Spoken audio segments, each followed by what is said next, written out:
It's time to bring you up to date on the markets, and to do that with us is Eric Osterhaus, Paragon Ag Advisor, Silver Lake, Kansas. What a week for the wheat trade. That's all I can say.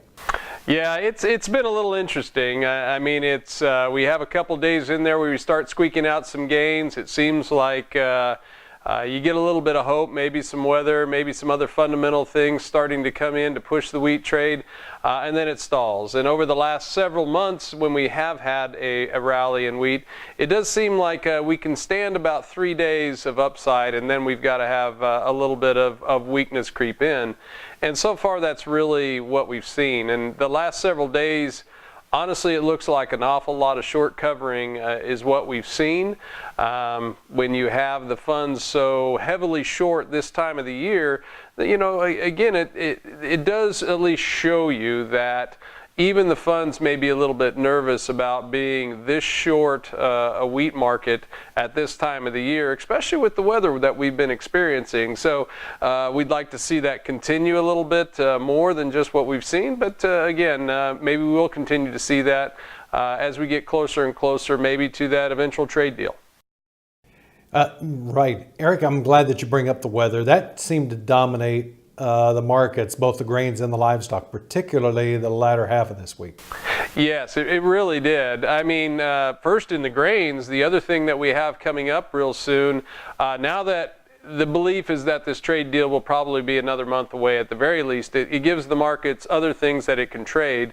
And one of those things is weather. And again, with this continued wetness, this continued cold, this snow, you know, we are going to have that prospective plantings report coming up here at the end of the month.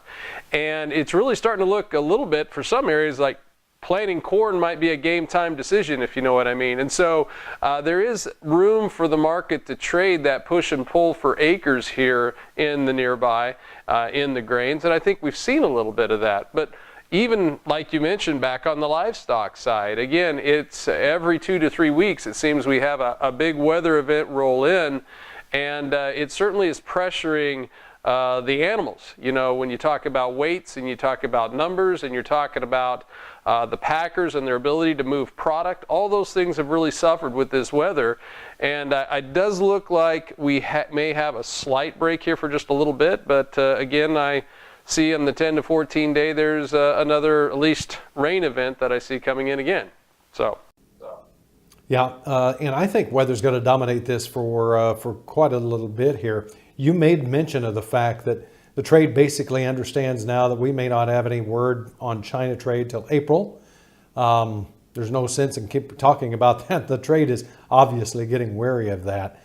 African swine fever, though, seems to continue to pop up in China. If we would ever lower those trade barriers, I can see a scenario, and maybe you disagree with me, but I can see a scenario where this pork market could just explode, and maybe we've already priced that in. Maybe a little bit, but I have to say the trade, especially those deferred months, if you look at those deferred months on the hog trade, I think they're backing up what you're feeling, because you certainly see a difference in the chart between that and the nearby. So again, I believe maybe some of that is getting priced in, but when you see here recently I believe it was a 14-month high in pork prices there in China.